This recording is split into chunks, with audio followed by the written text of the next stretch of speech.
Друзья, всем привет, серферы, наши любимые девианты, бездельники, медоеды всех групп крови, кельты, короче говоря. И Альфа 38 уровня. Да. Как вы поняли, Дацюк уже в студии, Сергей Наш Аркадьевич, народный философ. И мы сегодня поговорим про детей капитана Гранта, тот сумасшедший кризис, который вот просто вызывает... Да, секундочку. Да. Та-ра-ра-ра-ра. Да.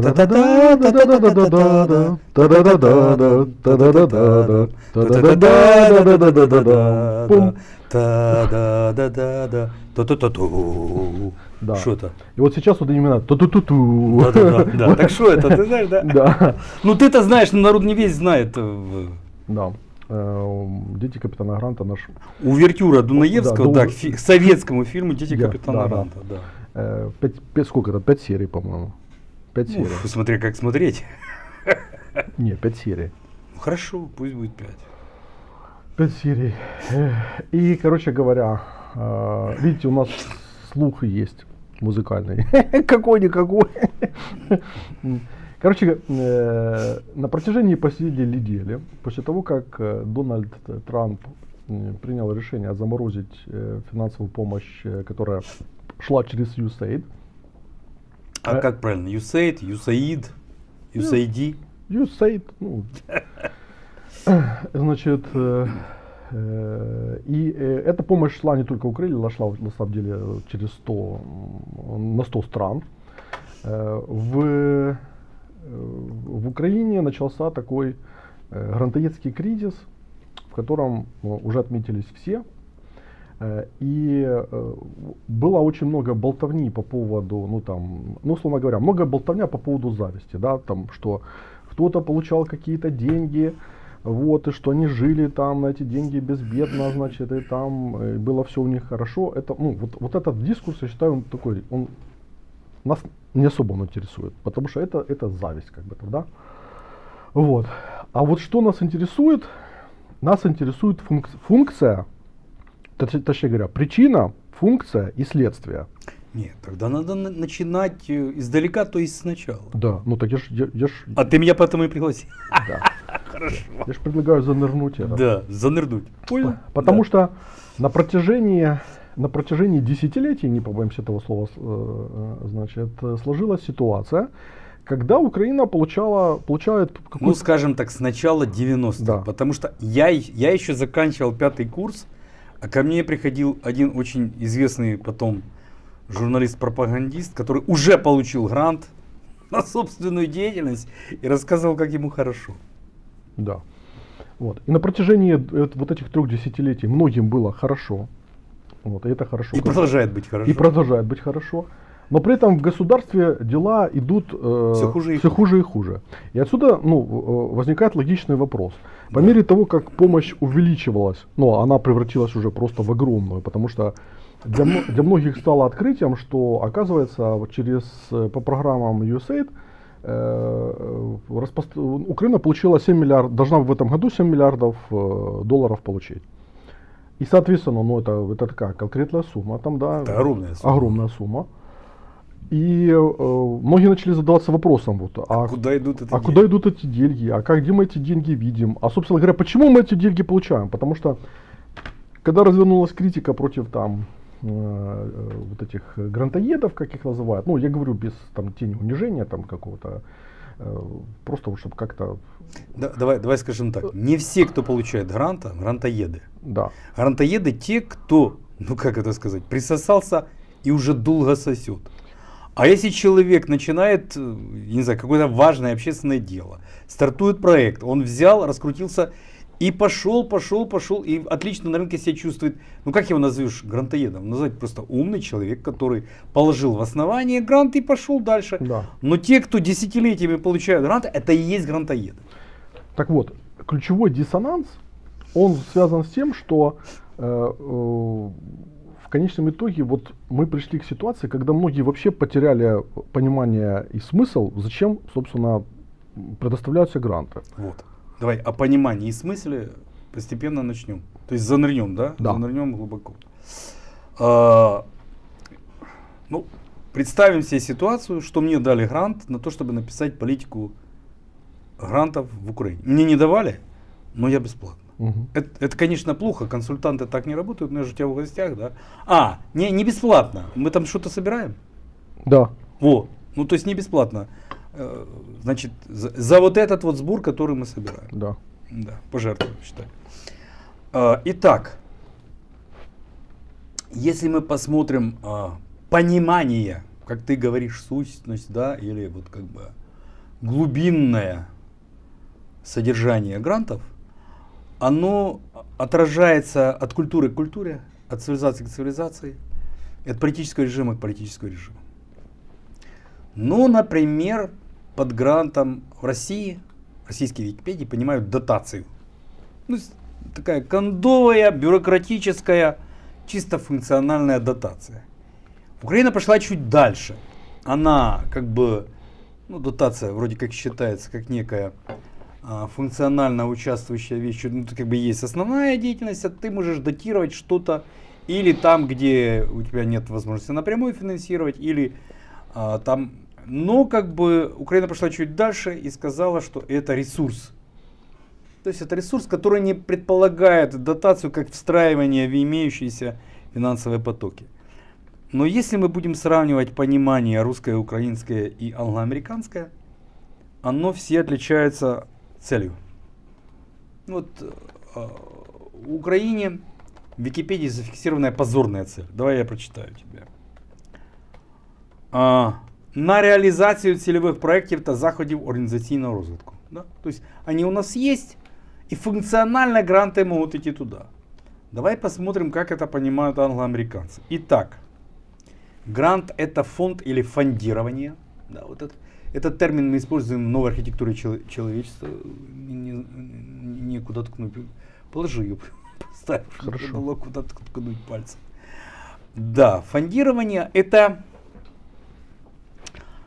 финансовый инструмент, который связан с активами, то есть с порождением нового актива, не с ресурсами, не с дотациями. Это первое отличие. Википедия англоамериканская указывает, что он предоставляется лицом или организацией, часто государственным органам, благотворительным фондом, специализированным учреждением, представляющим гранты, в некоторых случаях даже предприятий с миссией корпоративной социальной ответственности. То есть не каждым предприятием. А у кого есть корпоративная социальная ответственность? Обращаю ваше внимание, что это не все корпорации. Есть корпорации, которые избегают социальной ответственности. А есть такие, которые ее предъявляют и дают гранты. Кому?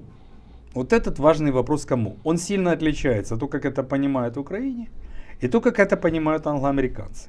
Ну смотри, в Україні у формі майна, робіт і послуг, що означає, що це вже не ресурси, скоріше фонди.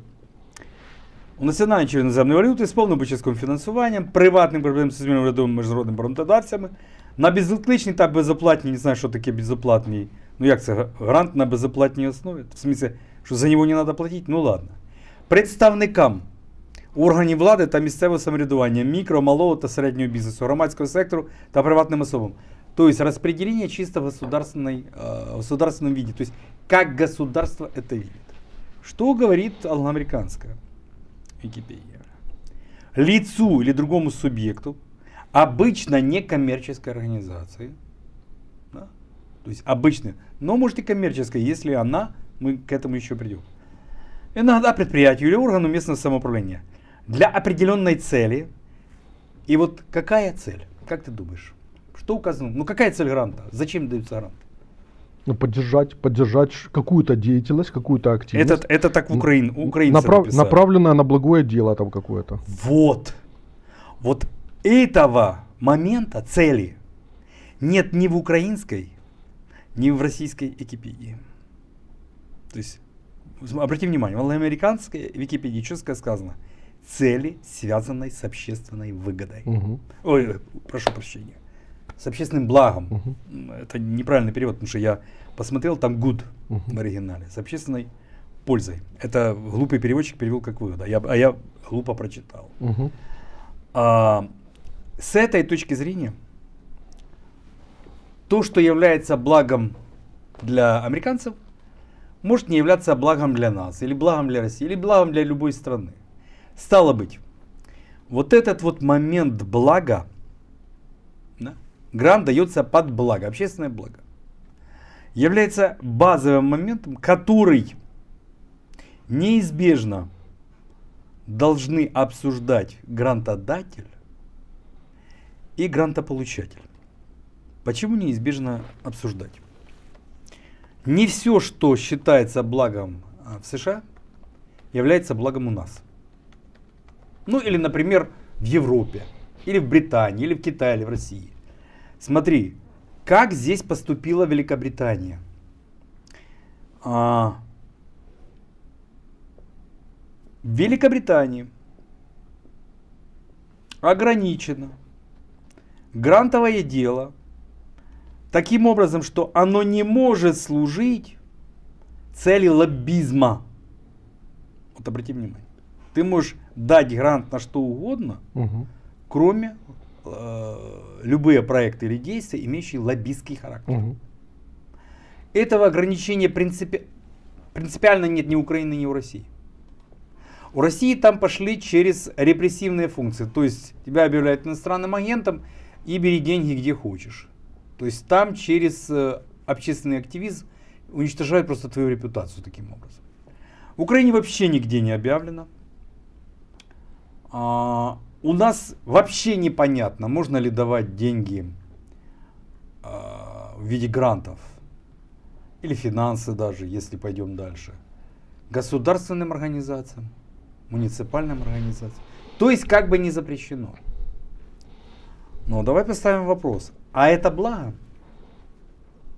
Попенко вчера приводил пример в этот счет, как за $3 миллиона вот через USAID как раз прошли деньги под разработку закона, связанного с жилищно-коммунальной сферой.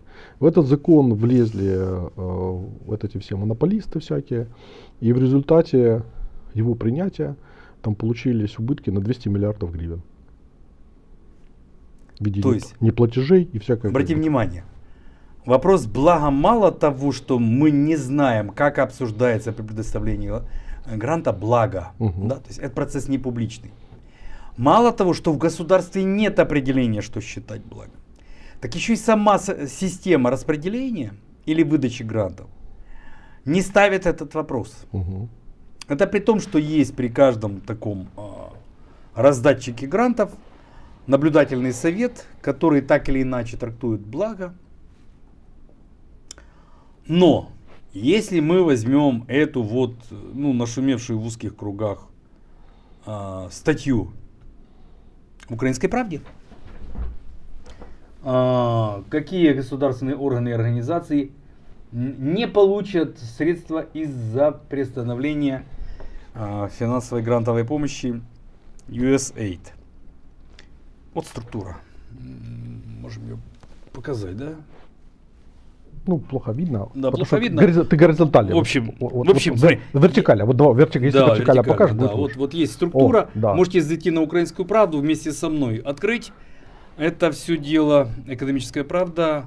Какие государственные органы? Вот так начинается дела.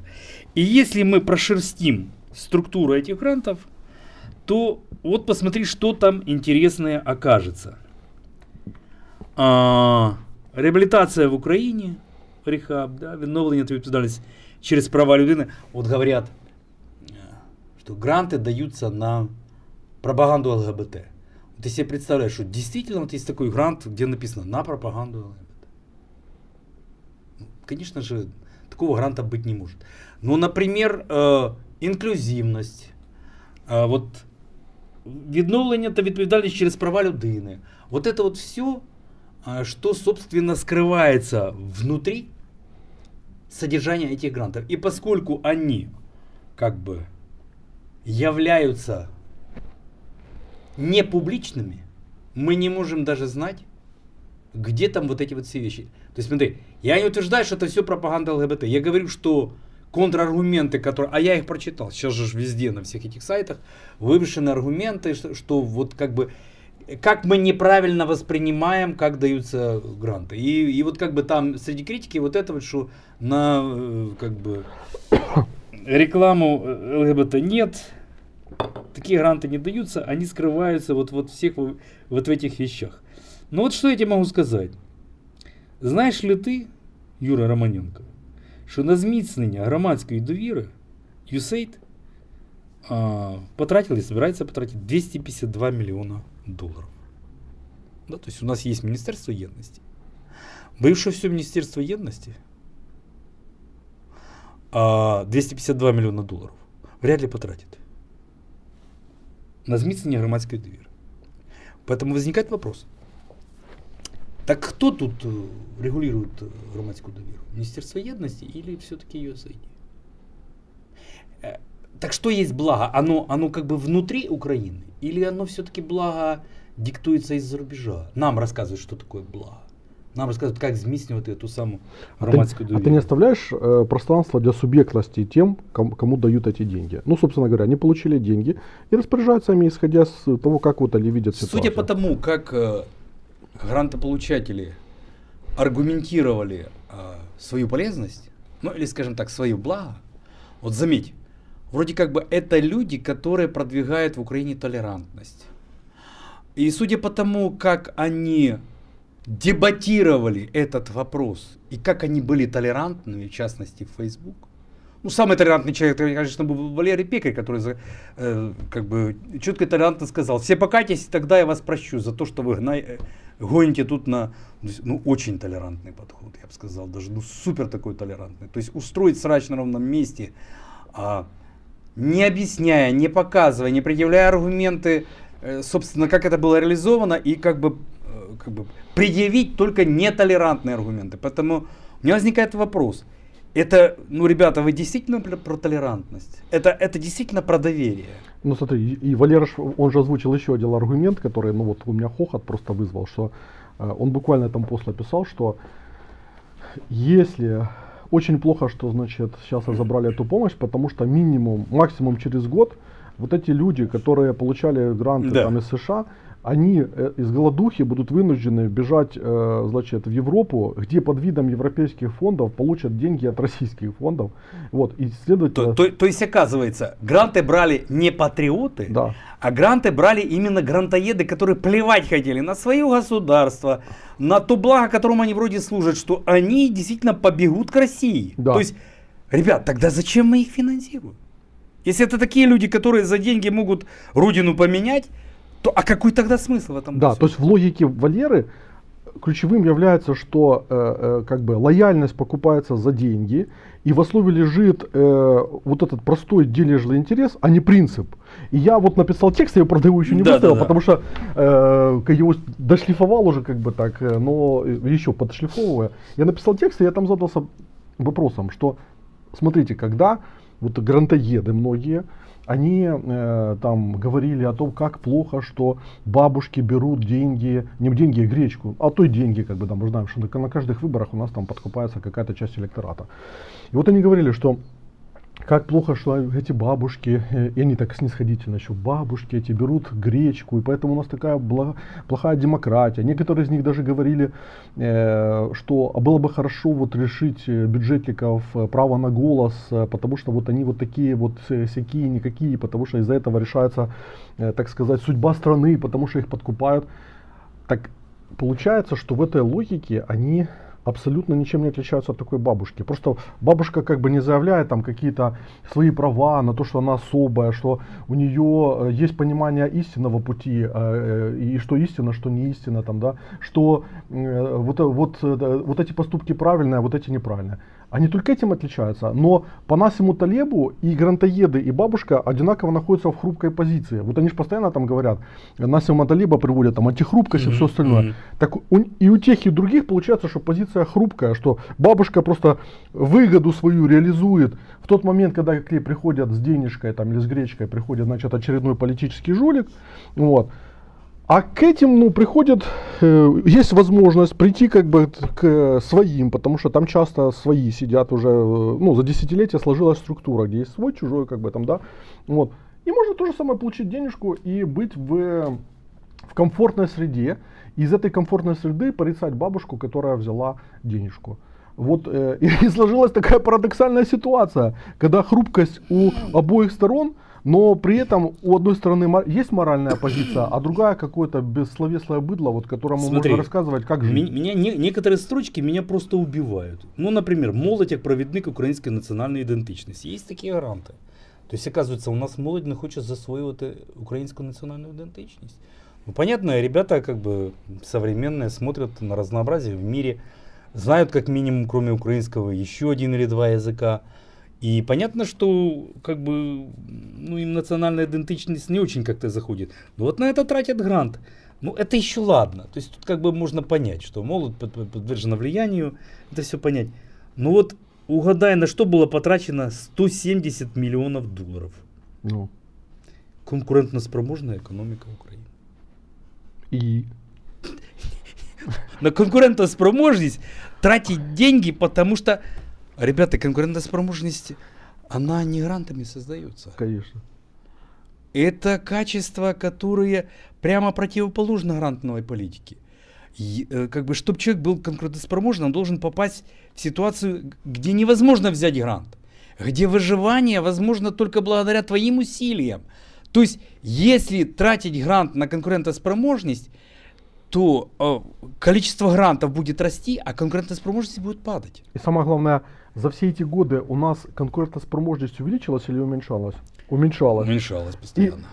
И вообще можно... 170 миллионов только в этом Смотри, году. вот даже вот я в эту статью зашел, читаю. Все действующие программы USAID разделены на 5 ключевых направлений. Демократия, права человека, управление. 1 миллиард 0,9, ну, короче, 1 Да, это миллиард, дальше 1 идет, миллиард да. 100 миллионов почти, как бы там, да? Я задаюсь вопросом. Демократия, права человека и управление. За год, вот за все эти годы, как бы, да? Миллиард долларов Вот, в год. Вот в динамике просто смотрим, это ж в год за годом это все выделяется. Что в Украине с демократией, с правами человека и с управлением? Они стали лучше или хуже? Смотри, давай поставим первый как бы важный вопрос. Вот мы с тобой обсуждаем эти вещи. Я как бы попытался как бы некоторые штрихи, я ж глубоко не заныривать, некоторые штрихи только поднять. И меня интересует, ну наверняка же есть эксперты права в Украине. Наверняка же они вполне могли заказать или сделать правовую экспертизу вот некоторых самых таких очевидных, вот те, которые даже мы с тобой называем, моментов, куда потрачены деньги, и с этой точки зрения дало ли это хоть какой-нибудь эффект. Вот, ну хоть какой-нибудь, потому что, ну, 1 миллиард долларов на экономическое развитие. Но экономического развития как не было, так и нет. Да. Ну, критическая инфраструктура понятно. во время войны, понятно. Там дали на Да, я энергетику. еще скажу, что вот на туберкулез, на вот это про підтримку охорони здоров'я, безпечно фінансово доступні лікарські засоби, критично важлива інфраструктура. Это я все понимаю. Но вот строчку «справедливість для всех» я не понимаю. Как на справедливость можно тратить деньги? И самое главное, что значит справедливость для всех? Это вот ЛГБТ отсюда, тут? Инклюзивность, вот это все здесь. Вот что это такое справедливость для всех? Ребят, смотрите, я это в статье написал, я здесь особый акцент сделаю. Ребята ЛГБТ, мы не против вас. Да, у меня абсолютно нет. есть друзья как бы ЛГБТ, я отлично со всеми лажу, как бы. Короче говоря, это не по поводу ЛГБТ, это по поводу того функционала, которые приобрели вот такого рода грантовая политика в рамках нашей государственности, и в результате возник странный симбиотический как бы союз коррупционеров и грантоедов, потому что, смотри, это же по сути для грантоедов выгодно, чтобы государство было неэффективным. Конечно. Чем более государство неэффективное с точки зрения интереса простого гражданина, тем больше... Тем более безоблачное их будущее. Да, тем больше грантов можно будет и дольше, самое главное, можно будет получать, потому что все время можно будет бороться как бы с неэффективностью по ходу Вот ее теперь я задам освобождения. тебе вопрос. Как ты думаешь, а кто получатели в грантов в проекте содействия добропорядочности в публичном секторе? Подчеркиваю, в публичном секторе.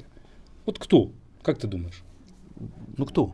Давай посмотрим. А вот посмотри, секретарь Кабмина, Нацагентство по вопросам государственной службы, НАПК, Госслужба финансового мониторинга, Академия финансового мониторинга, ВГИУ, АО «Украинская железная дорога», технологии, ООО «Технологии прогресса». Некий том 14. Центр противодействия коррупции. Да, центр. Чтоб То есть не- это все про добропорядочность в публичном секторе. То есть А что тогда так публичный сектор? То есть это вот государственные организации получают деньги на то, чтобы в публичном секторе была добропорядочность. Я это не понимаю. Я отказываюсь это понимать. То есть как бы у меня не сходится, я не вижу тут блага. Это не про благо. Ребята, это не про благо. Это про что-то другое. Я хотел бы получить правовую оценку вот просто этой структуры. Желательно бы, конечно, с расследованием этого всего. Потому что, когда я читаю, извини, так они просто подряд написали, я сейчас прочту, ты только не смейся. А там, когда мы исследуем программы содействия общественной активности, я в конце читаю ООО «Тустань», ООО «Крымсос» и ООО «Амадока». Это что такое? А нельзя ли было, хоть для тех, кто не в курсе, что такое Крымсос, Амадока и Тустань, хоть как-то описать, это вообще на что? То есть вот такого типа названия, они же сразу вызывают подозрения. Особенно это общественная организация, там какие-то, которые... Что такое Крымсос? Крымсос, вот это общественная организация. А что она делает? Что-то делает. А что? То есть, судя по названию, она делает непонятно что. Спасает Крым, скорее всего. Если Крымсос, то, наверное, спасает Крым. Я сейчас вот посмотрю, мне интересно. Крымсос. И как, спасла? Как экономические свободы и прочее, и права человека. Крымсос, громадська організація. Мабуть, велика. Да. Смотри, Юр. Да, громадская организация. Да, смотри. Проект «Справедливость для всех», получатели, которые делают для нас справедливость, чтобы ты просто понимал. Государственная судебная администрация, МОН, Минюст, Верховный суд, и так далее. Понятно, да? Это вот они получают гранты на проект «Справедливость для всех». Особо интересно для меня оказалось содержательно грантов инвестиций для устойчивости бизнеса. Можешь мне объяснить, что такое устойчивость бизнеса? Инвестиция. Еще в устойчивость. Это что? Бизнес сам по себе рискован. Нет, вот любой бизнесмен скажет, что бизнес штука неустойчивая, Да, рисковая. да. И если вы вгоняете инвестиции в устойчивость, то скажите куда? Бизнесмен бы с удовольствием взял бы грант в устойчивость бизнеса как такового, но не знает, куда вложить этот грант. Куда вложить грант в устойчивость, чтобы бизнес был устойчивый? Куда? Это взятка или что? То есть твой бизнес устойчивый, если ты даешь взятку в государстве, и оно тебя не шебуршит. То есть это про это устой или про какую? То есть, заметь, это же фактически публикация, сделанная специально, чтобы «Украинская правда» это опубликовала. И у меня такой вопрос, это нас за идиотов держит или что? Вот это нас держит за идиотов. Потому что я, по большому счету, не соотношу, да, то есть мы держим, что вроде это как для блага. Я не понимаю, а где тут появляется благо? Не, в таких моментах, как там поддержка критической инфраструктуры во время войны, туберкулез и все эти дела, энергосектор, мне это все понятно, это все объяснять не надо. Но вот эти, которые рядом присосались, они мне непонятны. Они мне непонятны. Смотри, здесь есть интересный комментарий, который нужно вокруг на него отреагировать и правильно расшифровать то, что мы говорим. Егор Левада пишет, это наш постоянный зритель. Я работаю в благотворительном фонде, мы бесплатно помогаем ВПО и пострадавшим во время войны. И сейчас через ограничение финансирования много людей лишены нашей помощи. Люди нам звонят и спрашивают. Значит, сейчас, секунду, и здесь он дальше писал, сейчас, я просто все его комментарии. Я лично помог в 2024 году 500 людям, 500 человек, я в фонде адвокат, и было много судебных дел, связанных с войной. Скажем так, я и такие вот полевые работники реально помогают бесплатно, а из тех, кто занимается понятно чем. И иногда люди были даже в шоке, что наши услуги бесплатные. И дальше он говорит, как говорил Бисмарк, дайте мне лучшие законы худших чиновников, и все развалится. Дайте мне худшие законы и лучших чиновников, и все будет зашибись. И дальше он еще, там важный вопрос, там, когда я так понимаю, что про Крым СОС мы говорили, он пишет, зря вы на них наговариваете, мы не наговариваем. На самом Мы деле, не наговариваем. Мы задали вопросы только. Задали вопрос. И Егор Левада пишет, вот это ключ. Есть ряд организаций, которые закрывают дыру в том, что должно делать государство. И вот мне кажется, в этом как бы... Юр, если бы получателями были именно вот такие люди, то не стоял бы вопрос у людей, которых сегодня предъявляют, заметь, не претензии, а ставят вопросы. Ставят вопросы и вместо ответов получают нетолерантные высказывания, хейт, злобу и призвание покаяться. Это что такое? Просто смотри, здесь вот это же ключевой вопрос на самом деле, что вот когда он говорит, что есть целое направление, где государство не закрывает эту дыру, то в этом же суть вообще всего происходящего. Конечно! Есть ли у государства ресурсы, чтобы закрыть эту дыру? Наши собственные ресурсы.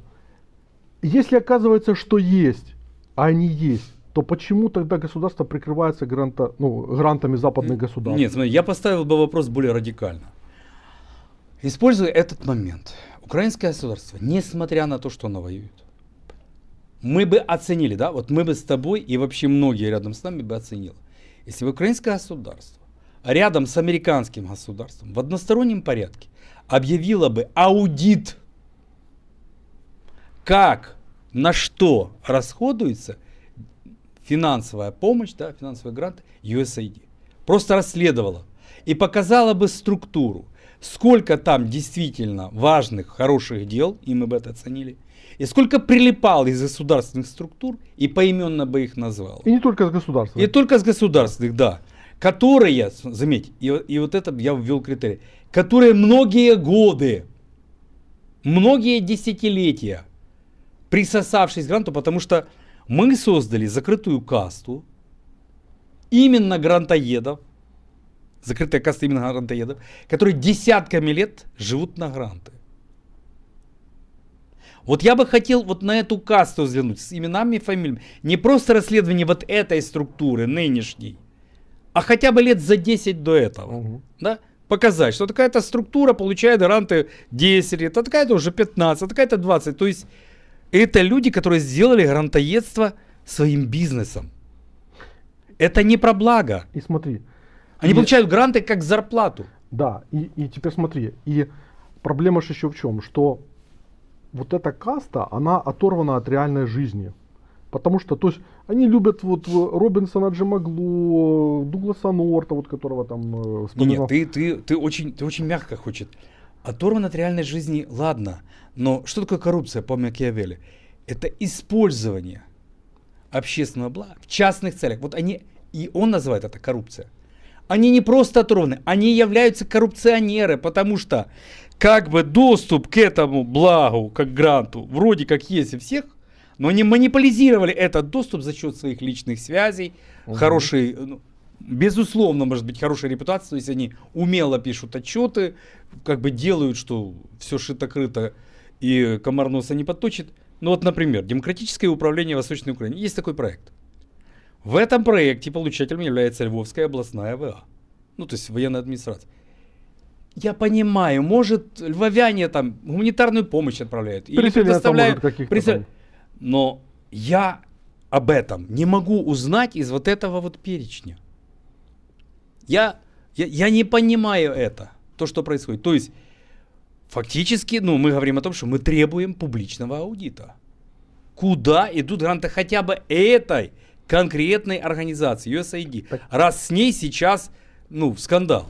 Может быть, напрягутся наши правовые эксперты, может напрягутся, собственно, финансовые и как бы общественные группы мониторинга и за грант не от USAID, проделают эту работу. Смотри, они же первые в этом заинтересованы, да? Почему? Потому что у них подмоченная репутация. Они говорят, а с них смеются.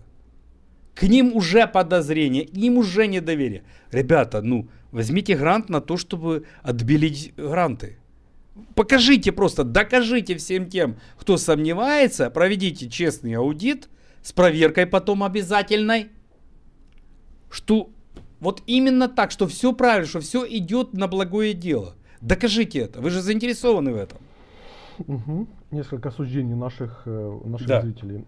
Терапевт ЗП пишет. Мать работает в медунивере, их почти насильно отправляют на курсы внутри универа, который оплачивает Василькивский центр занятости. У последних деньги из бюджета и грантов. Васильевка в оккупации. Вот. Потом Таня Гукла пишет. Так через эти гранты государство транслирует определенные нарративы, выгодные грантодателям, и это по сути пропаганда. Не-не-не-не-не-не. Смотри. Было бы все хорошо, если бы у нас был закон, которым бы чиновникам вменялось, смотри, через эти гранты транслировать государственную политику. Хуже всего то, что через эти гранты транслируется политика чужого государства. Пусть оно сейчас наш союзник. Как и долгое время было до войны. Но это же не имеет значения, потому что дело в принципе. Дело в принципе. А Германия наш союзник, а Франция наш союзник. А все ли гранты соответствуют украинскому благу от этих государств? А все ли гранты от Британии соответствуют нашему благу? У нас есть свое, наше, украинское благо. И это нормально, что оно может быть не похожим, вообще не соответствовать и противоречит американскому благу, британскому благу, немецкому, Да французскому, вообще, любому. Это же нормально. Это так устроен мир. Но мы должны положить некое представление о благе, которое определено в политике благо. То есть да, благо мы считаем то, а это не считаем благом. Но это же нормально расписать, да? В законе хотя бы выписать. Что про общественный сектор, если проект, то деньги не могут получать государственные структуры. Ну, это же нормальное политическое требование. Или что точно так же, как в Британии, гранты не могут тратиться на лоббирование интересов других стран. Ну это же нормально выписать в законе. Но мы же этого не сделали. Так вот, теперь я, к коллегам, которые грантопотребители, да, всех тех, кого знаю, помню, сам предпочитал не иметь дела с грантом. Я один раз в жизни не взял грант. А мне сказали, что есть какой-то грант. Вот это та ситуация, которую Алексей Кущ описывал. Что, там, сделай анализ результатов выборов, там, тебе вот столько-то дадим. Я сделал, дали половину, я сделал, а вторую половину не дали. То есть, и у меня после этого осталось такое отвратительное послевкусие. То есть я сразу же понял, как устроена эта схема, что деньги давно уже потрачены, что это на всей звеньях этой цепочки они уже взяты, и осталось немножко на то, кто делает реальную работу и какой отчитаются. Чтобы показать какой-то результат. Чтобы показать, собственно, результат. То есть я обеспечил результат, наверное, за менее 1% от того, что заработали все остальные. Вот я обеспечил результат. После этого я больше не имел дела с... Ну смотри, тут важно, это важно сказать, что ты же не должен переносить свой травматический опыт, как взаимодействие с этой Нет, конечно. на все в целом. Потому что, Левадос показывает, есть пример другой. Поэтому мы с тобой занялись не хейтом, а попытка поставить вопросы и разобраться. Да? То есть мы же не огульно начали всех обвинять. Я просто показал, как устроено даже действие этих структур во время их кризиса. Что они, не предъявили никакую правовую экспертизу. Б. Не заказали или не благоприятствовали тому, чтобы государство заказало аудит свой, внутренний. В.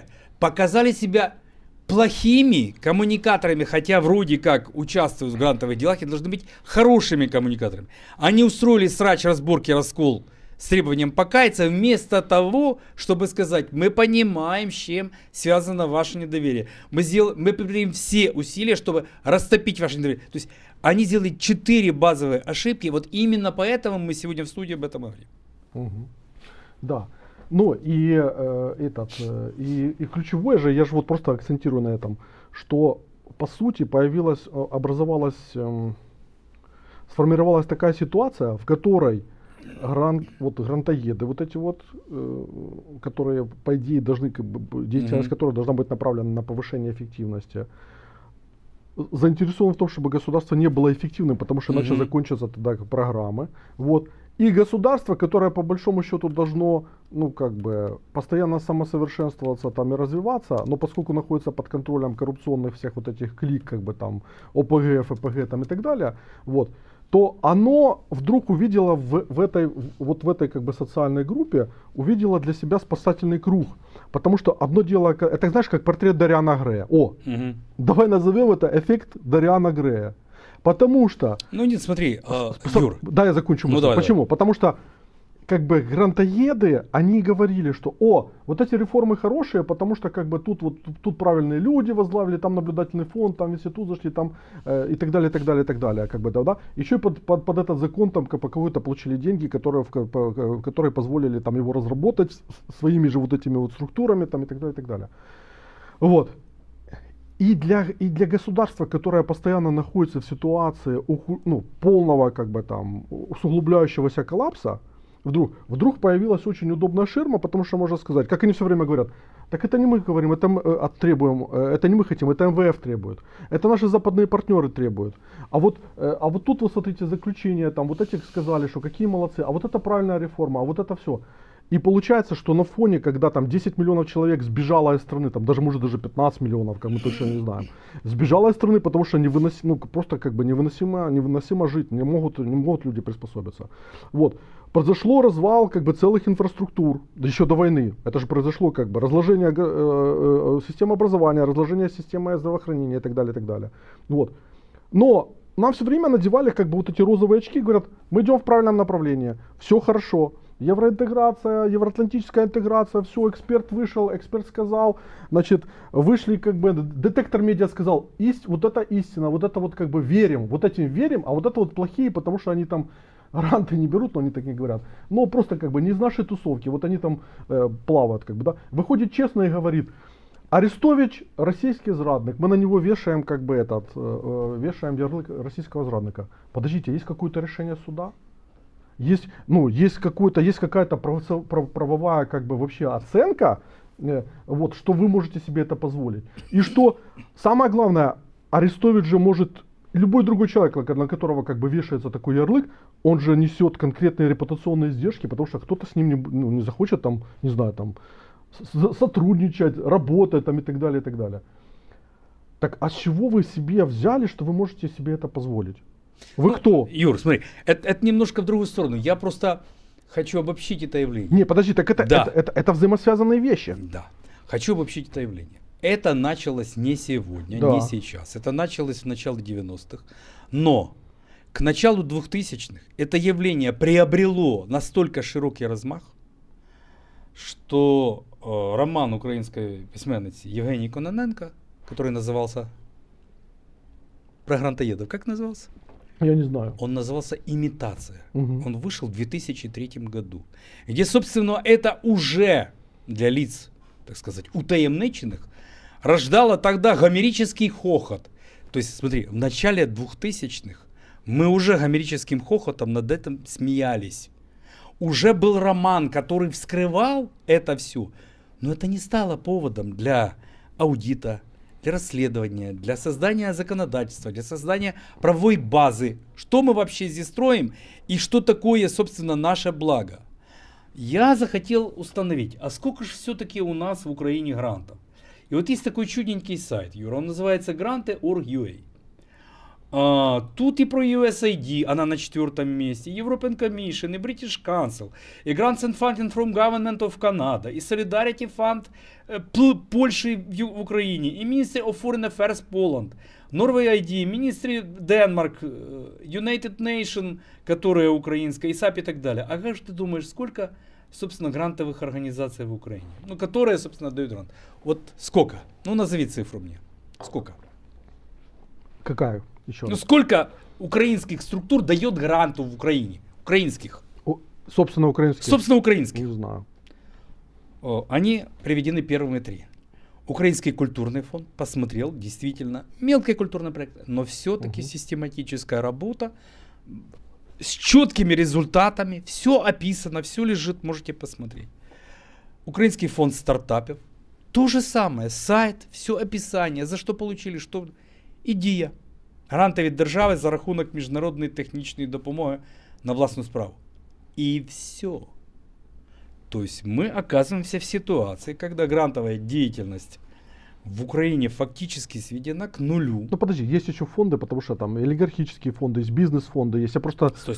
Я тебе говорю, вот конкретный сайт гранты.org.ua. Ну, просто я Для за- людей, которые ищут гранты. Смотри, я просто знаю, что, допустим, там тот же самый Пинчук, кто там, Василий Хмельницкий, как бы там какие-то гранты там образовательные давал там и так далее. Ну, не только они, я просто то, что на слуху или там, либо мне на почту уже приходит время от времени. Очевидно, имеется в виду, что они не столь заметны или они не благословены государством или что. Потому что, ну, как бы я их тут, может, ниже надо опуститься, и они там будут, частные фонды. Так. Не, к сожалению, я не вижу их. Но они, очевидно, имеют свои сайты и считается, что они тут не нужны. В общем, как бы так ни было, вот те, кто в центре внимания, я вижу 3. Искать, конечно, структуры Пинчука, Хмельницкого и Ну, смотри, Ахметова можно. Смотри, на самом деле больше, но все равно ну, не в таком как бы, не в таком объеме, не в таком масштабе, потому что у нашего бизнеса тоже не существует как бы этой культуры. У как бы, социально ответственного бизнеса. Да. То есть не всякий бизнес дает гранты. Да. Ну, как бы те, которых назвал, они вынуждены, то есть они в центре, они как бы к политике причастны, они вынуждены быть социально ответственными. Хотя смотри, в условиях широкомасштабной войны мы знаем, что какое количество бизнеса очень большое бросали деньги на ЗСУ, продолжают помогать там, и, ну это реально очень. Притом не называя это грантами, Да, не делая сайтов и так далее. То да. есть есть разрыв между, скажем так, между системной практикой грантодательства ну, в невоенное время, как бы там, да, вот. И есть вот тот порыв, который был, когда люди реально как бы там наши скидывались. Ну и вот сегодня мы тоже скидываемся там на помощь 47-й бригаде, кстати, там 56 тысяч гривен мы собираем, потому что они уже пригнали машину. Да, есть это объявление, там у тебя все есть, да? да? Это есть. И они уже большую часть суммы собрали, но вот им не хватает 56 тысяч гривен. Вот 56 тысяч гривен наше государство как бы ну, оно не может найти там на пикапы, на все остальное. Зато идут споры там и относительно того, Безрукова в АОЗе как бы должна быть, или Умеров правильно поступил, что Жемудилова... Смотри, я бы поставил еще несколько вопросов. Ну, например, а как быть с помещением фондирования, да, или финансов, потому что это не деньги, финансов грантовых внутри бюджета? То есть ты же понимаешь, если ты заводишь гранты в структуру бюджета, то ты уже не можешь понимать, что твое, что не твое. Да. И когда ты вдруг теряешь, вот как у нас было долгое время, американцы не могли нам выделить, у нас все на фронте остановилось. Угу. И мы как бы платили за это своей кровью. То есть во время войны это принципиальная вещь. Так смотри, так это то, что я еще в 2014 году, в августе 2014 года, я несколько в другой как бы ипостаси, но это взаимосвязано. Я написал статью, где я говорил, что когда мы волонтерим, то мы продлеваем неэффективность государства. Конечно, потому да. что мы, по сути, перебираем на себя функции государства. Вот. Оно использует эти все порывы, как бы там, и становится нормальным, что типа, да идите в фонд, командиры части говорят, Всё. идите к волонтерам. Все хуже. Да. Это то, что я у тебя в эфире уже объявлял. Ту сумму, которую предоставил зарубежный грант, из бюджета можно украсть. Да. Ну, потому что, ну, как бы, ну, вот, а это мне. Это же, ну, это очевидно. Это, ну, первое, что приходит в голову, как эта структура все устроена. Именно ту сумму, которую, как бы, предоставляет зарубежный фонд и которая попадает в бюджет, собственно, из самого бюджета можно своровать, прикрывшись грантом. А вот зачем? Оно пошло, как бы... И теперь смотри, и тут мы давай зададим еще один фундаментальный вопрос. А те государства, которые стали очень развитыми, они на чьи гранты опирались? Опирались ли вообще? Ну так, Великобритания, которая осуществляла индустриальную революцию, она вообще могла на какие-то гранты опереться? Нет. Ну, смотри, Юр, дело в том, что мы же под грантами понимаем совсем не то, что понимают там. Потому, строго говоря, если идти по англоамериканскому пониманию, фондирование является частью, ну, скажем так, будем говорить там, где мы знаем, американской практики. Мгм. Как устроен Гарвард? Через фондирование. Да. Как устроены, ну, Стэнфорд, там же через фондирование. Да, ну- Как устроена Силиконовая долина при Стэнфорде? Через фондирование. Правильно. То есть для них это нормальный инструмент. Смотри, Мы под грантами понимаем совсем не то, что они. смотри, мы говорим же как бы, то есть это общественное фондирование, Да. то, что считается Да. общественно значимым. Да. Вот. Да, это когда ты и тот, кому ты даешь, одинаково понимают благо. Да. А когда у тебя разрыв, Америка понимает так благо, а украинцы понимают так благо. И Америка, которая так понимает благо, дает сюда. Или Россия. Россия что-то делает. Или даже Россия. Но здесь благо понимает совсем по-другому. И оказывается, что то, что должно было принести благо, приносит не просто вред, а действует против блага. Да. Я просто в каком аспекте говорил, что вот Штаты там или Британия там начало 19 века, как бы там, да, вот, ну не поступали никакие гранты на развитие Британии из какой-то внешнего субъекта, там, допустим, от Франции, там, или от России, там, или от Китая, там, да, не поступали. Они развивали за счет того, что внутри Ну, сложилось смотри, соответствующая я тебе скажу, что эта культура. практика возникла во время как бы в американской войны за независимость, когда им срочно было нужно оружие и европейская поддержка. И есть сериалы, вот мы с Олей сделали такой эксперимент, мы посмотрели летом. Майкл Дуглас там, да? Все, да, это один из сериалов, а мы еще 3 посмотрели. Кстати, у них на эту тему снимается очень мало фильмов. Мне кажется, что они еще даже не подошли к осознанию, что это такое было для них. И может хорошо, потому что только сейчас они начинают снимать сериалы и осознавать то время. Так вот, там люди уезжали и годами жили во Франции, в Голландии и так далее, с тем, чтобы как бы получить эти деньги. И какая-то там смешная по нынешним временем сумма, там буквально там какой-то там $1 или $2 оказывается могла спасти дело всей борьбы за независимость. Но это, сегодня это смешно, но тогда это было так. Угу. Они искали, и вот оттуда у них пошло это понимание, что да, это возможно.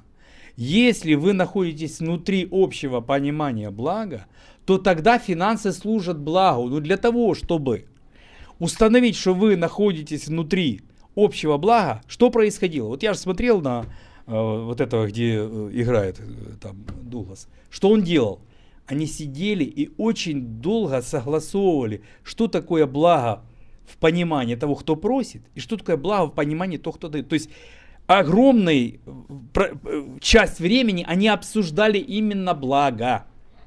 Не то сколько, не функцию, не проект, а что такое благо. И внутри этого понимания они получали деньги.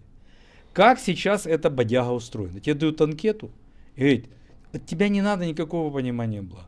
Заполни анкету так, чтобы нам понравилось. Ты заполняешь, и если у тебя есть связи, плюс связи, да, то есть явно коррупционное деяние, то ты получаешь это. Ни о каком разговоре, ни о какой коммуникации о благе речь ни в коем случае не идет. Ну, там, где это очевидно, например, ты говоришь, знаешь, я вот хочу как бы оздоровить ситуацию с туберкулезом. И говорят, да, это действительно благо, ну вот тебе. Тут, то есть есть очевидные моменты, которые не требуют особого обсуждения. Но есть неочевидные, Ну, смотри, и я их назвал. Но смотри, даже в ситуации с туберкулезом, как бы, нужно задать простой вопрос. А почему наше государство не может перекрыть эту потребность? Ну, вот я же приводил это. Ну, по большому счету, потому что у нас было представление еще советского. Строить тубдиспансеры и загонять всех туда. Подожди, ну хорошо. Сколько денег на это нужно? А какая стратегия по... Смотри, я это говорю сознанием дела, потому что мой ближайший родственник смертельно был болен туберкулезом. И мы спасли, ну, я его вытащил просто как бы с того света, как бы там, да, вложив такие некислые средства. Дав личный грант. Это не грант, это вот просто личный, достал из кармана, как бы, да, очень да. большие деньги, как бы, Да. там, да, вот. И и вопрос, просто я все время, когда смотрел на этих людей, умирающих, вот, это в центре, это недалеко от центра, как бы, находится, вот. И когда я с этой ситуацией столкнулся, я узнал, что как эти люди ходят на фильмы, смотрят, как бы там, потому что всем на все наплевать. То есть люди с открытой формой туберкулеза могут быть абсолютно рядом с вами. То есть это касается на самом деле всех. Да. Вот. И я могу со всей ответственностью, вот, с пониманием этой ситуации сказать, что у государства есть деньги для того, чтобы закрыть это все без грантов.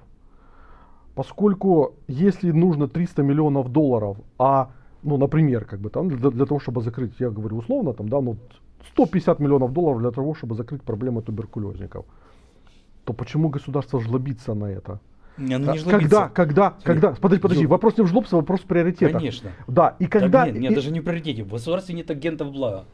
Они там не уживаются. Вот представь себе, приходит агент блага и говорит, смотрите, по-настоящему надо делать это. А ему говорят, ты что, лох?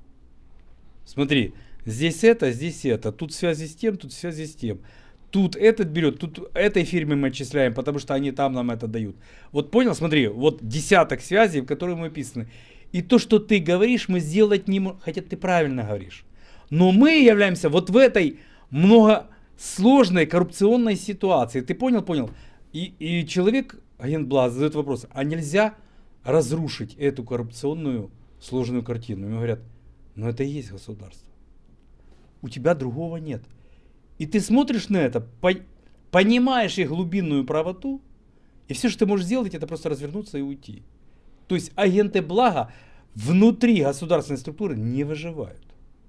Ну, либо их увольняют, либо они сами увольняются. То есть внутри государства, вернее, внутри коррупции, которая и есть это государство, не может возникнуть благо. Никак. Так это мы подошли к базе. Да. Получается, что государство на самом деле, оно по сути своей по сути, оно антигосударство. Ну, то есть государство же оно по поводу защиты общественных благ. Да, но тут возникает другой вопрос. А можно ли инсталлировать благо извне? Вот ты живешь такой, да, воруешь, черти чем занимаешься, пьешь, там, наркотой балуешься. Можно ли в тебя поселить благо извне? А зачем? Мне так все выгодно. Нет, ну постой. Ну вот я пришел с деньгами, говорю, я тебе за то, что ты не пьешь день, вот столько буду платить. За то, что ты не колешься, столько-то буду платить. За то, что ты, ну вот как бы не воруешь, не грабишь, начинаешь не считать еще столько. Вот так можно или нет? Вот можно ли человека вернуть к жизни, платя ему за каждый правильный шаг? Можно или нет? Такие эксперименты делались. И как? Какие успехи? 50/50. Так смотри, если мы имеем дело со страной, в которой десятки миллионов человек живут под воздействием таких практик, то ты должен, по сути, потратить сотни миллиардов долларов в какой-то перспективе. Это же не одномоментно происходит, это же идет какая-то как бы конвергенция, как бы практик там, и так далее, и так далее. Вот. И дальше ты задаешь вопрос, а зачем? Можно ли благо интегрировать в страну извне? Нет. Да.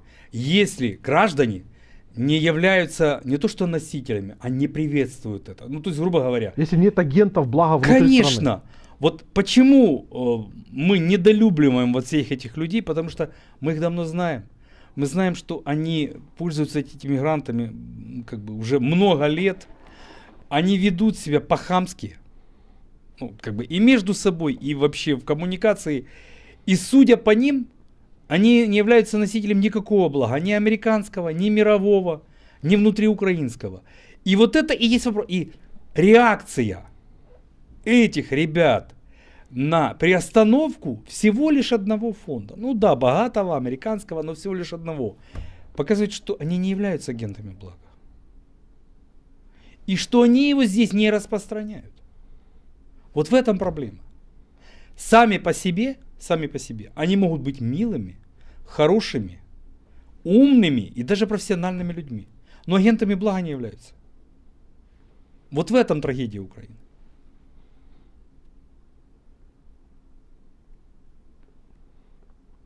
Терапевт запишет. Можно по поводу, как привить, извне. Практики извне. Один из способов через систему обязательной платной страховки. Куришь, пьешь, дороже страховка. Ходишь в зал, меньше стоимость. Но это не про гранты. Ну, то есть подход правильный, но это не про гранты. Это вот уже про такие жесткие стимулы, как в общем-то, вводят для недисциплинированных людей как бы в разных местах интересных. Угу. Так. Сергій Бровкін. Держава має надати певний перелік послуг, якщо частину з них держава закриває донатами, це означає наявність тіньового бюджету додаткових податків на донорів. 100%. Да. Это суть. Да. Это суть, вот, которая как бы это вообще вся суть этой ситуации. И поэтому я же говорю, что эта система грантовая, она, к сожалению, стала как бы ширмой для прикрытия неэффективности. Причем такой очень всеохватывающий. Вот. И появился симбиоз, симбиотический союз. Как это ни парадоксально. Весь вопрос в том, ты там как-то говорил, что там нас смотрят, слушают.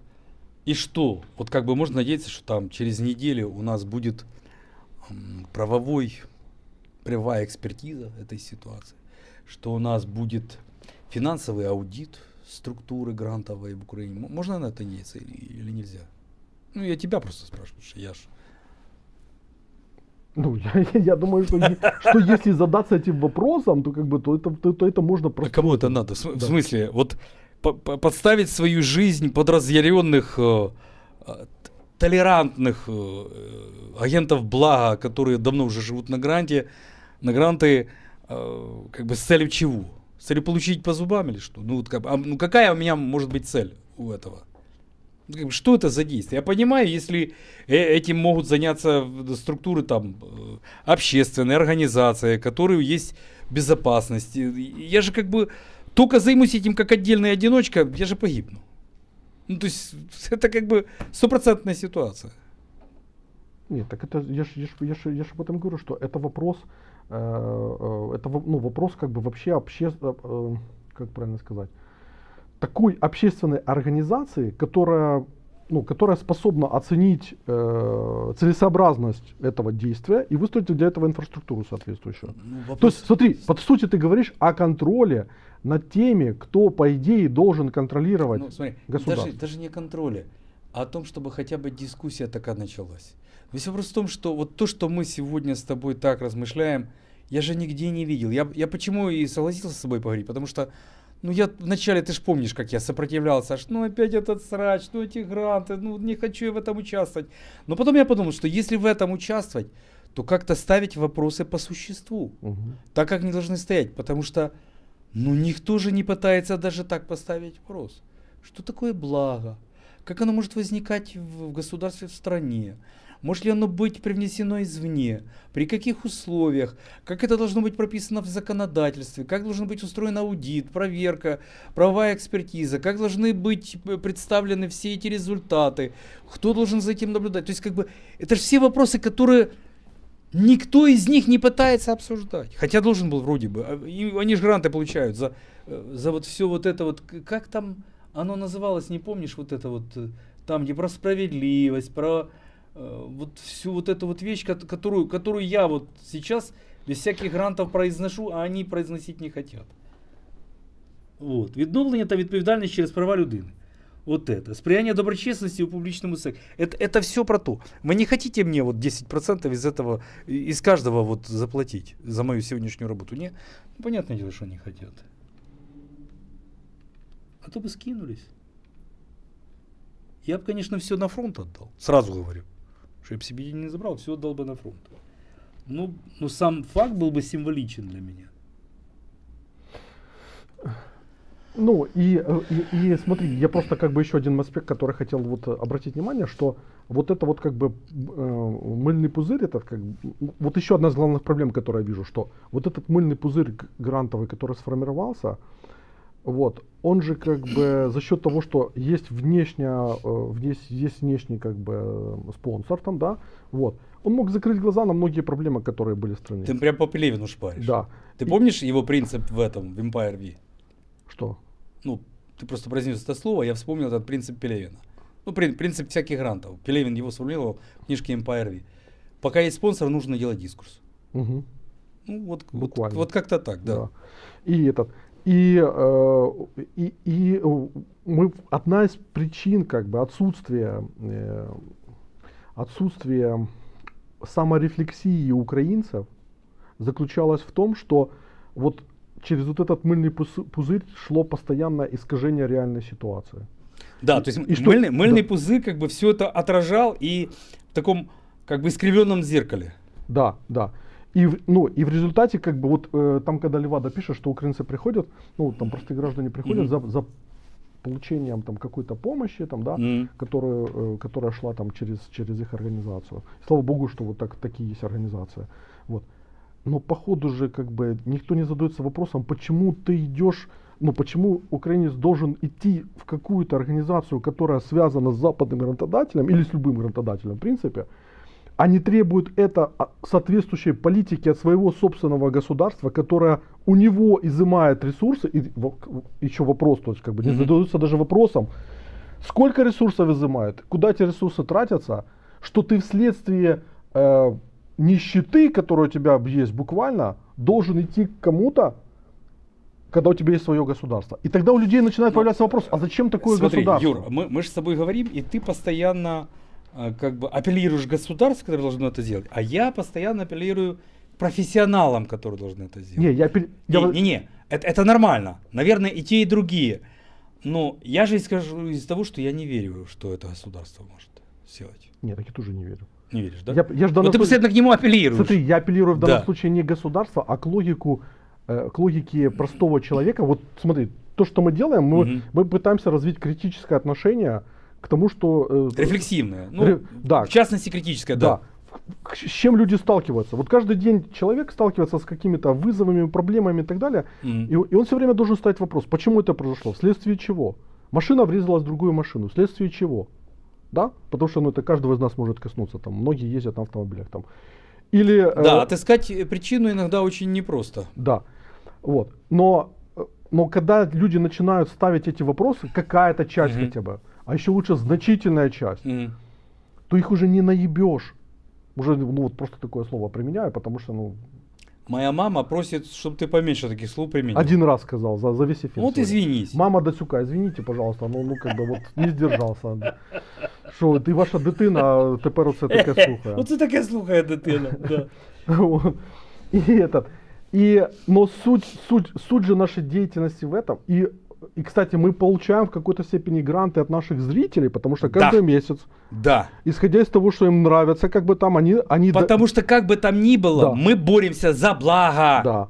Не за персональное, не за корпоративное, а собственно за благо. Вот именно это умение поставить вопрос так, чтобы он касался всех, вот это и есть вопрос о благе. А когда он касается только грантодателей или грантобрателей, то это не вопрос о благе. Ставить вопросы так, чтобы они касались всех. Вот это вопрос о благе. Угу. Мама Дацюка. Новый мем. Да. Будем каждый Да. эфир буду передавать привет маме Дацюка. Да, Отцы вот нашей передавай. аудиторії. Які звуть? Антонина Сергеевна. Антоніна Сергіївна, ми дякуємо вам за Сергія Аркадійовича, за те, що ви Да. зробили. До речі, ми фактично являємося, вибачте за русизм, як їх називають, ми ж рядом, я по паспорту народився рядом Да, земляки. Земляки, да, ми земляки, фактично, там, ми десь кілометрів 40 від, в одному районі навіть росли і жили, так що... Так, ну, Юр, я как бы к этой теме приплетал теме грантов попытку покупки Тимофеем Миловановым Киево-Могилянской академии, где эта тема тоже вскрылась, потому что они как бы и государство им нормально не платит, и грантов они достаточно находят. И он вроде как предложил, ну я не хочу сейчас эту Да тему. нет, это уже, Да. это же как бы это отдельно.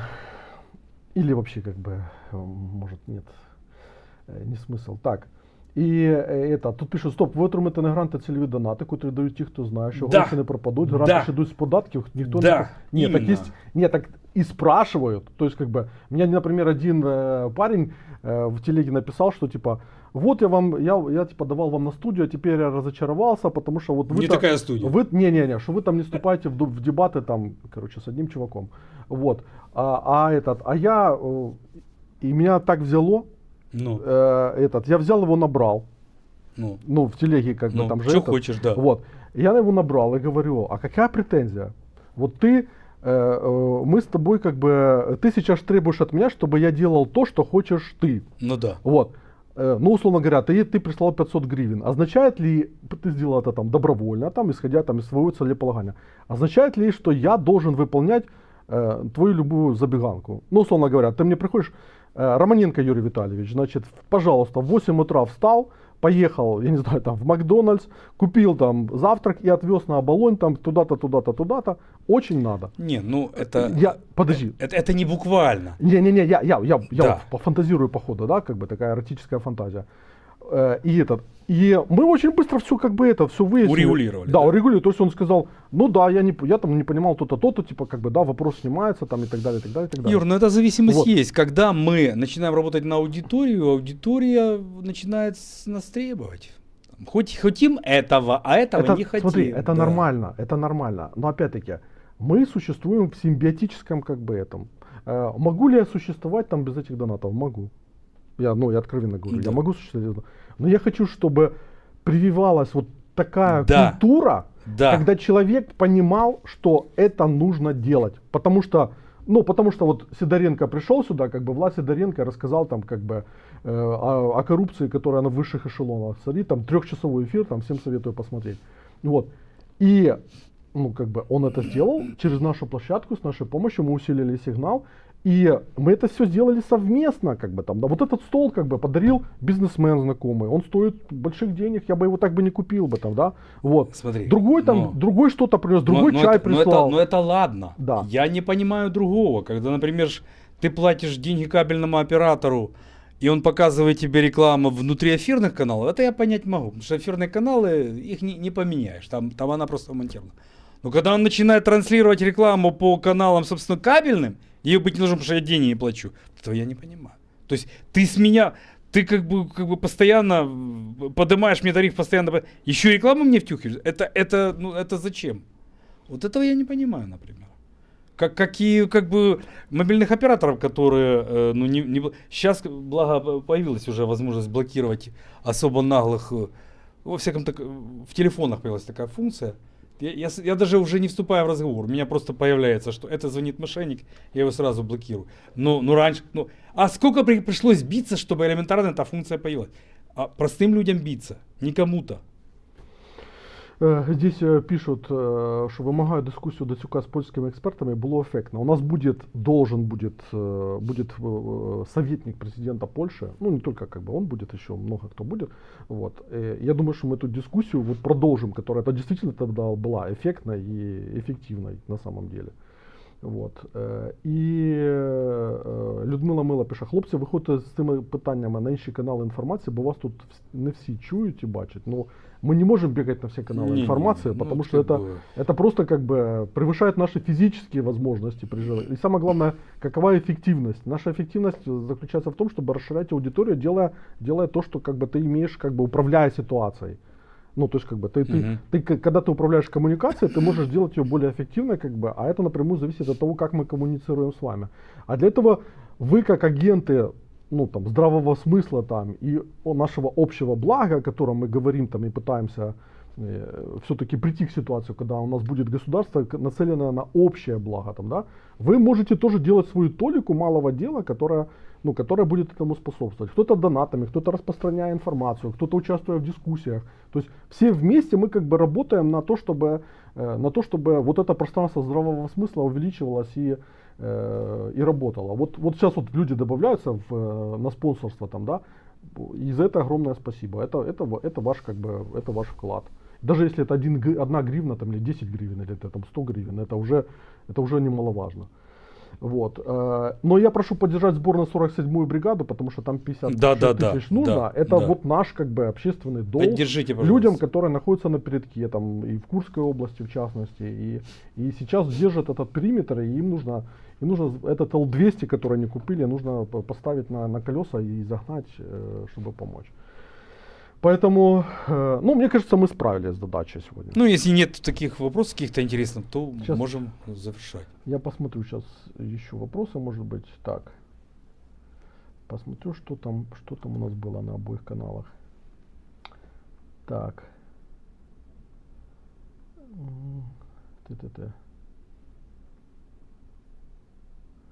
Про Жюль Верна тут обсуждают. Про Жюль Верна, извините, мы не про того капитана Гранта сегодня говорим. Это не то. 7 серий, кстати, сказали, что было. Я уже забыл. 7, да? Я думал 5, а сказали 7. Видишь как? Да. В детстве как бы на одном дыхании смотрели. Так. Помню я. Пишуть, Сергій правий, але тут є два варіанти, які можуть бути. Проактивний, перевірка всіх грантів до їх надходження в Україну, та реакційний, коли оцінка після виконання гранту. Ключове це суб'єкт, який це все буде. А можно делать. и то сделать вообще-то. Так. Щодо грантів для медіа, то глядачі самостійно можуть дати оцінку контенту за гранти. Наприклад, в Твіттері постійно йдуть пости про якість того чи іншого проєкту.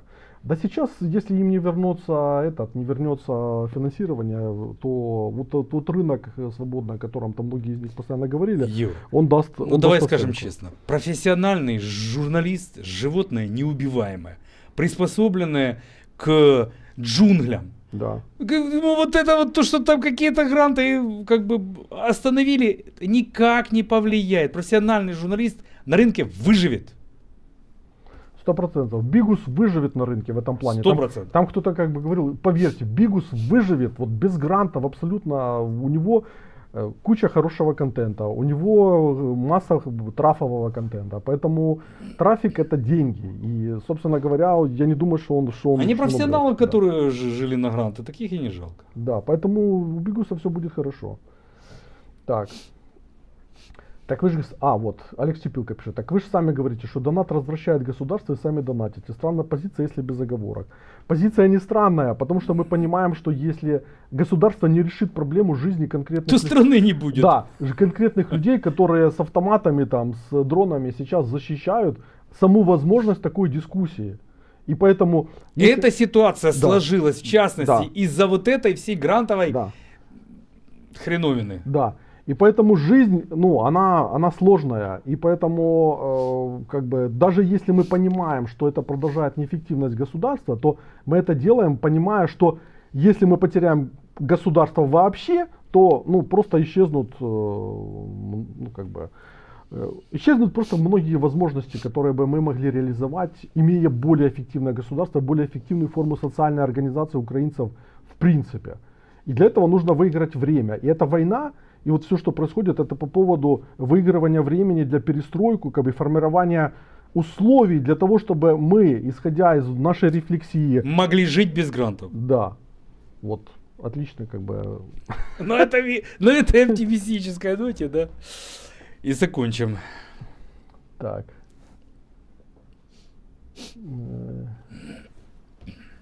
Професіонали виживають, на те вони і професіонали. Так. Грантодателями для производителей полезного контента должны быть сами граждане. 100%. Ну да. Алексей только не Матвеев. грантодателями, а пользователями, покупателями. Да. И это касается всего. Книжек, театров, если брать... Не западло взять грант один раз, но жить на грант и сделать это зарплатой и узким, или зарплатой для узкого круга, вот это западло. Да. Я бы тоже, например, с удовольствием взял бы грант, не знаю, там, насколько они... Разочек. Да, мне просто захватило там... тысяч на 20, по $50. Что бы сделал? Я бы вкинул в рекламу там до этих каналов, там всего остального. И мне бы хватило дальше, потому что... Я думаю, что с тобой не должны договориться. Да. Ты им столько залил за шкуру сала. Но мне и так хватает. Помимо всего прочего, даже я не беру, мне лень в этом участвовать, лень туда ходить, писать что-то и так далее.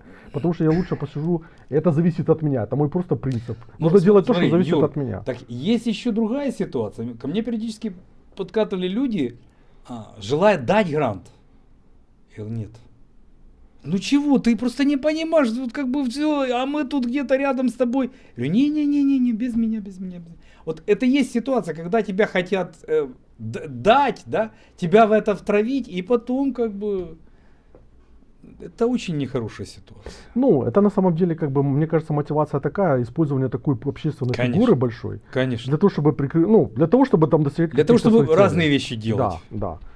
Да, это правильно. И... Нет, это неправильно.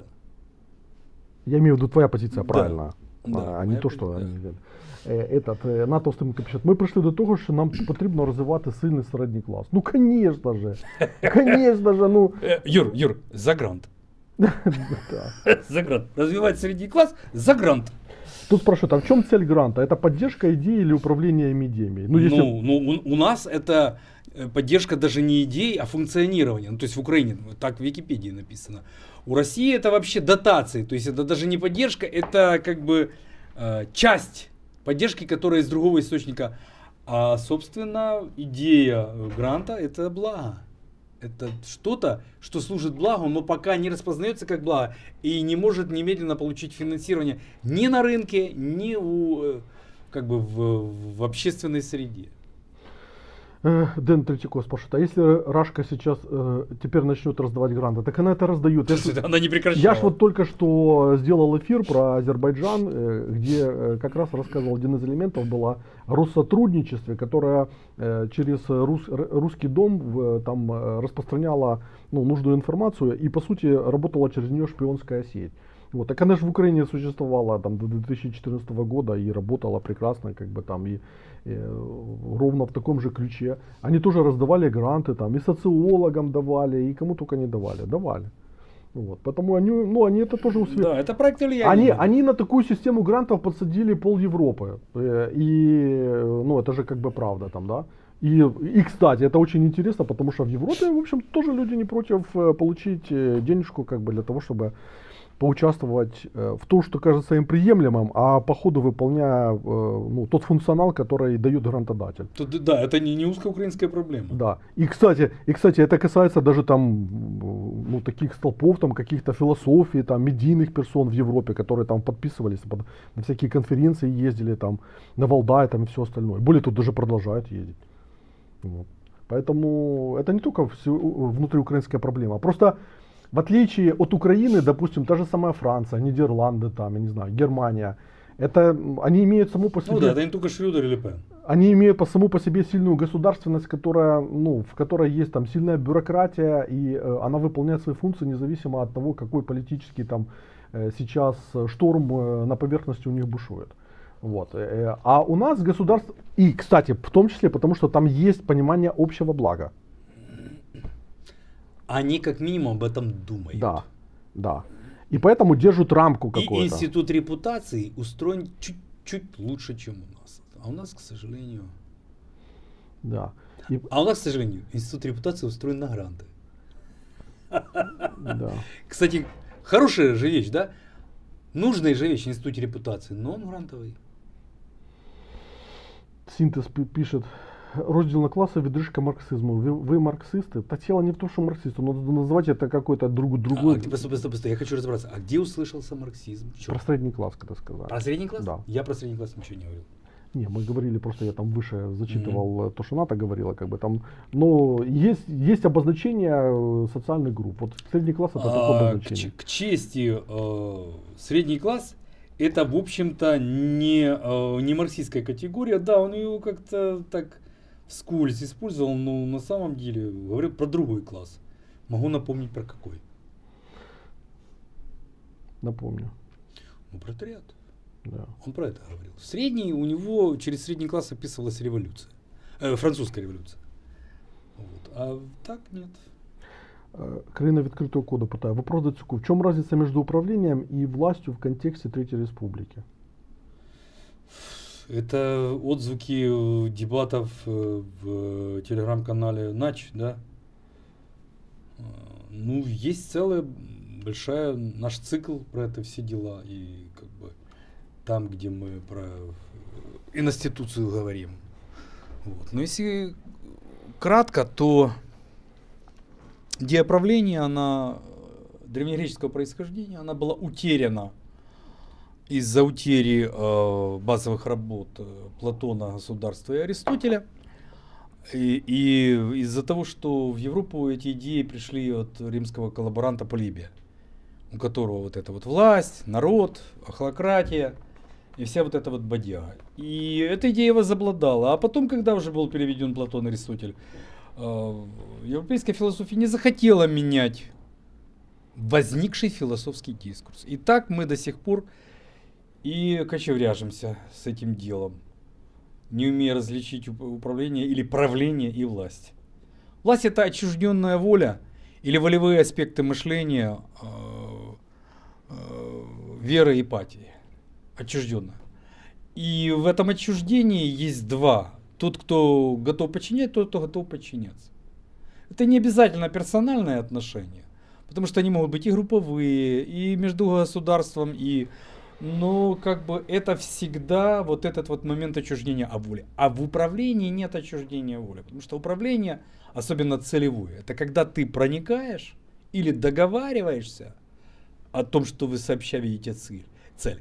И в этом общем видении ты и управляешь. То есть берешь на себя функцию управления. Вот это принципиальное различие. То есть ты управлять можешь условно Целевым образом. не имея инструментов власти, как бы там, да, инструментов принуждения. Как делает хороший бизнесмен. Да. Он приглашает работника и не ставит ему административные задачи. Так, вот ты делаешь это, ты делаешь это. А он смотрит на него и говорит, что хочешь делать? Тот говорит, это, иди делай. Вот это и есть целевое управление. И он ему за это платит зарплату. Ну, я знаю одного нашего украинского бизнесмена, который своих сотрудников взял и отправил на очень такой хороший, дорогой курорт. Ну, там у них была какая-то система градации, как бы, да, и он, вот тех, кто хорошо работал, он премировал таким образом. И он отправил их в очень хорошую гостиницу, там, где спа, там, где все, короче. И вот очень интересный момент, что люди, попавшие вот в среду, где находились их покупатели, потому что, ну, как бы они в лицо там друг друга знают, и покупатели были удивлены, что встретились вот с этими как бы сотрудниками, а сотрудники были, конечно, тоже удивлены. И это было как бы вот очень важный момент, потому что люди как бы они, не знаю, там почувствовали, что вот на самом деле они могут вот оказаться в такой ситуации, в таком статусе и абсолютно быть равными теми, кто как бы там по социальному статусу. Скажем просто, развернутые и отчужденные отношения стали непосредственно. Да. Марксистским языком. Но это не марксистский. Это уже не марксистский. Ну, ты извини, это отчуждение. Отчуждение это гегелевский. Ну, пусть Маркс тоже использовал. Маркса тоже есть отчуждение. Вот. И вот вам простой пример, когда, и, конечно же, у него работают люди, с самоотдачей, потому что они видят человеческое отношение и понимают, что к ним относятся. Так, давай заканчиваем, потому что какой-то у нас левый трюк начался. Да. Хорошо. Еще раз матери Дацюка большая благодарность за сына, как говорится, от всей нашей аудитории. Так, давай заканчиваем. Медоедской. Ты меня тут уже напрягать начал. Мы заканчиваем и до новых встреч. Все, спасибо. Распространяйте. Пока.